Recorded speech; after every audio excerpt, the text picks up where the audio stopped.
lugar, agradecer profundamente la invitación de la doctora Verónica Villareste, directora del Instituto de Investigaciones Económicas de nuestra universidad, para ocupar la cátedra Ricardo Torres Gaitán 2017, instituida para honrar y recordar al maestro Ricardo Torres Gaitán, michoacano distinguido, investigador emérito, firme impulsor del estudio de las ciencias económicas, para mejor impulsar el desarrollo de nuestro país, lo que mucho me distingue. Me distingue igualmente ocupar esta cátedra después de que desde el 2012 han pasado por ella destacados estudiosos de la economía, como Alicia Bárcena y Teotonio dos Santos, los más recientes en 2015 y 2016. Me honra tomar parte en esta cátedra, por lo que representa en sí ocupar este sitio, debiendo decir que no soy ni he sido un estudioso de la ciencia económica,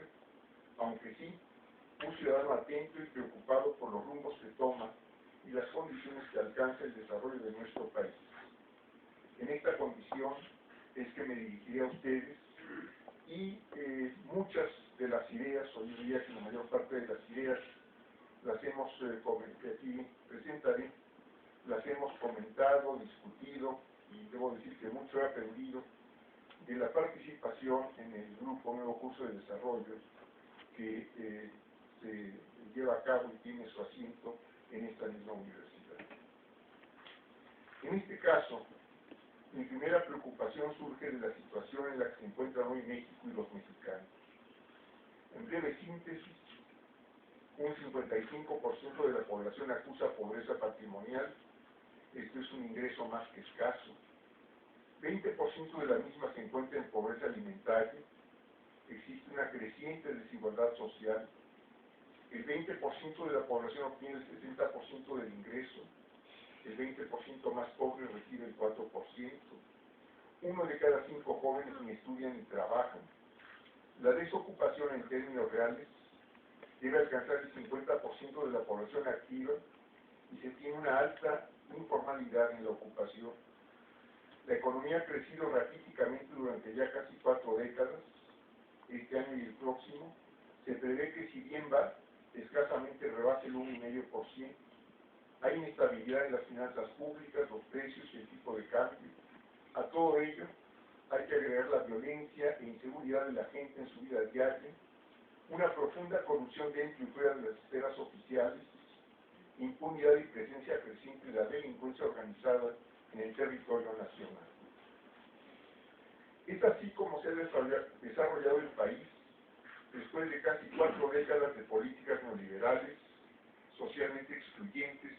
y política y económicamente dependientes y entreguistas. Por otra parte, debe decirse que no se puede, en este momento,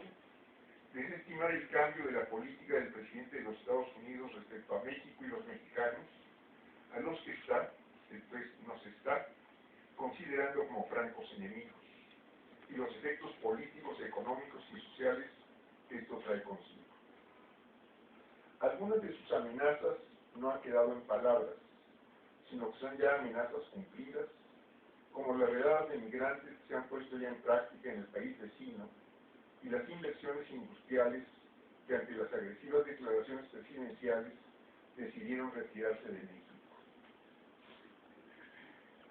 Conocidas y valoradas las condiciones en las que se está desenvolviendo nuestro país,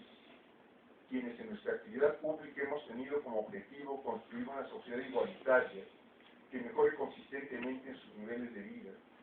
una economía que crezca, basada sobre todo en el aprovechamiento de los muy diversos recursos y potencialidades del país, que se acompañe de una distribución equitativa de la riqueza, y que democráticamente fortalezca y en su caso transforme sus instituciones y prácticas políticas, consideramos indispensable un cambio radical en el modelo o proyecto de desarrollo que se ha impuesto al país en las últimas décadas. Lo consideramos no solo necesario, sino posible y realizable. El modelo neoliberal dependiente se ha sustentado en la búsqueda de la estabilidad, el equilibrio de las finanzas públicas, la desregulación de la banca, más y más tratados de libre comercio y el impulso al crecimiento y al empleo a partir mediante salarios bajos y escaso valor agregado, destacándose entre ellas la maquila y el ensamblaje. Por otra parte, en este modelo, las más importantes decisiones sobre las políticas del Estado se han estado tomando, privilegiando en ellas los intereses del poder económico y financiero, de las corporaciones mediáticas y de las cúpulas oficiales,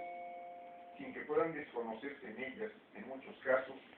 los efectos de la corrupción y las complicidades. Tal es el caso de las llamadas reformas estructurales,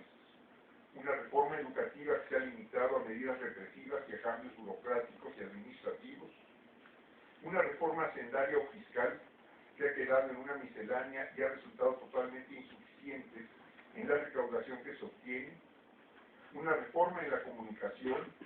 frustrada por los intereses de las corporaciones mediáticas al aprobarse las leyes secundarias regulatorias de la misma, una reforma laboral que disminuye los derechos de los trabajadores, una reforma energética que ha determinado la pérdida de la exclusividad del Estado en la gestión de áreas clave del sector, la renuncia a la protección de la competencia en el libre comercio de los hidrocarburos en América del Norte, el fortalecimiento de la subordinación al proyecto norteamericano de seguridad energética y la amputación jurídica de la propiedad originaria de la nación sobre los recursos naturales. En el modelo de desarrollo que considero requiere nuestro país, el Estado debe recuperar la condición económica, la planeación y la promoción misma del desarrollo, impulsando en paralelo la universalización de los ciclos obligatorios de la educación, la elevación de la calidad en el conjunto del sistema educativo, la promoción y fortalecimiento de la educación superior, la investigación científica y el desarrollo tecnológico, visto esto no solo como elemento de justicia social, sino también fundamental para el desenvolvimiento económico. Premisa prioritaria de un nuevo proyecto económico debe ser distribuir para crecer y crecer distribuyendo con inclusión, es decir, una política económica de crecimiento sostenible en largo plazo, creación de empleo formal y distribución equitativa del ingreso,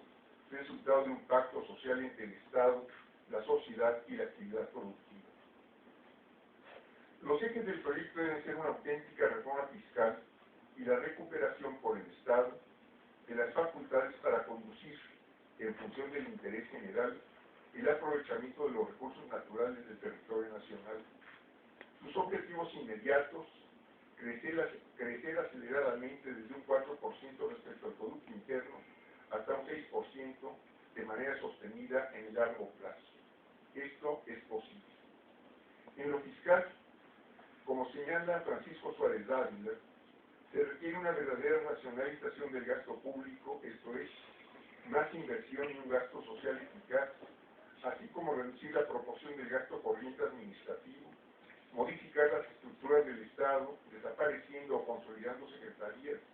subsecretarías, organismos, fondos, comisiones autónomas y fideicomisos, afectando las onerosas estructuras superiores y respetando a los trabajadores de base, y cancelar todo programa clientelar. De manera especial en esta reforma, debería incluirse una progresividad mayor en el impuesto sobre la renta, tanto para generar recursos como para distribuir el ingreso, reducir el impuesto sobre la renta de personas morales al 20% o menos para alentar la inversión, sobre todo cuando en el país vecino se anuncia una baja en los impuestos, así como reducir a menos del 1% el impuesto a las transacciones financieras, mecanismos que en la práctica imponen los bancos para beneficio propio por la vía de comisiones leoninas. En la búsqueda de una equitativa distribución del ingreso, se requiere instrumentar una nueva política salarial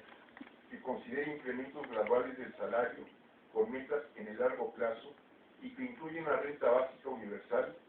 lo que tendría que complementarse con una reforma laboral que garantice la libertad y la democracia sindical de los trabajadores, dando transparencia al manejo de los fondos sindicales, sin intermediación oficial y asegurando el cabal cumplimiento de las disposiciones en materia de seguridad social. En este caso, y como objetivo clave de la reforma fiscal, debe estar la instrumentación de una política de seguridad social integral con cobertura universal Universal de la Salud y las Pensiones extienda, en el plazo más corto posible, la integración de los sistemas del Instituto Mexicano del Seguro Social, ISSSTE y de la Secretaría de Salud, desapareciendo el paliativo temporal que ha sido el Seguro Popular, en más de algún caso, caja chica de altos funcionarios. Complemento indispensable de la reforma fiscal debe ser la revisión de un pacto fiscal federal para lograr una distribución equitativa y que dé suficiencia a los ingresos de los municipios, estados y la federación, y la urgente reconstitución de la banca de fomento. Se tiene asimismo que recuperar el impulso y fortalecimiento de las economías regionales, para lo que las políticas de industrialización y de recuperación de las capacidades productivas del campo serán dirigidas. Una nueva política de industrialización tiene que plantearse la integración y prolongación de las cadenas productivas, dando sobre todo valor agregado a los productos y sin descuidar la exportación, elevar los contenidos nacionales de esta y buscar el mejor abasto de los mercados internos. En el caso de la minería, se hace imprescindible revisar el régimen fiscal que la rige, obligar al cumplimiento estricto de la legislación de protección y mejoramiento del ambiente y promover la industrialización de las materias primas en el territorio nacional. Cambio profundo debe darse a la política petrolera. En primer lugar, los hidrocarburos deben recuperar su condición de recursos estratégicos y la Constitución debe reformarse para que los recursos así calificados sean manejados en función del interés público. El aprovechamiento de la riqueza petrolera debe considerar un manejo de las reservas que les garantice una vida lo más larga posible, sin detrimento de satisfacer las demandas que en el tiempo se presenten, pero dando preferencia a la industrialización del recurso para obtener refinados y petroquímicos y reducir gradualmente las exportaciones de crudo. Petróleos Mexicanos debe recuperar su condición de organismo del Estado y conductor de la política petrolera, y el petróleo su condición de impulsor principal del crecimiento económico y de la industrialización. Recuperar las capacidades productivas del campo mediante la reestructuración y reconstrucción de las economías rurales y campesinas no es solo un imperativo económico, sino una de las principales responsabilidades sociales del Estado mexicano. En los años de neoliberalismo, víctimas principales han sido grandes sectores de la población rural, forzados a la emigración y a la pobreza. Han prosperado las zonas con infraestructura hidroagrícola, en las que se han realizado altas inversiones, principalmente privadas, o de recursos oficiales por intermedio de consorcios multinacionales o de grandes propietarios. Se han aplicado tecnologías de avanzada y fomentado los productos para la exportación, pero manteniendo en condiciones precarias a los trabajadores del campo. Y las zonas temporaleras, las regiones semiáridas, amplias zonas forestales y de selvas, han merecido muy escasa atención del Estado en sus posibilidades productivas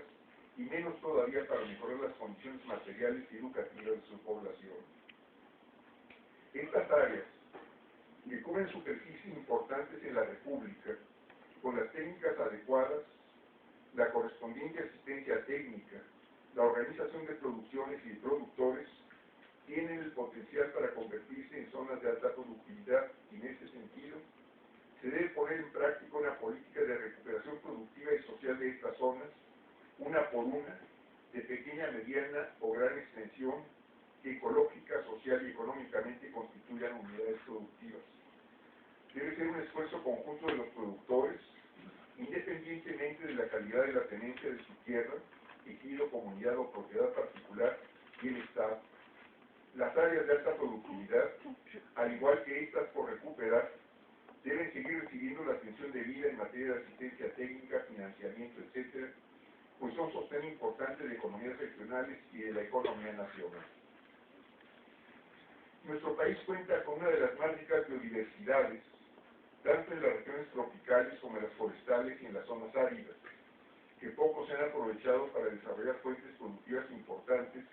y que en alta proporción carece de protección, tanto para evitar su explotación irracional, como para evitar la apropiación y el reclamo de utilización en exclusiva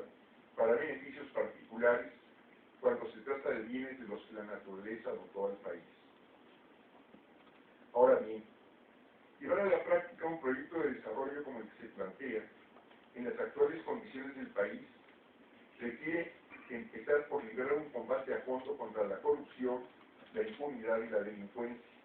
así como empezar a instrumentar políticas de crecimiento económico, de fomento al empleo formal,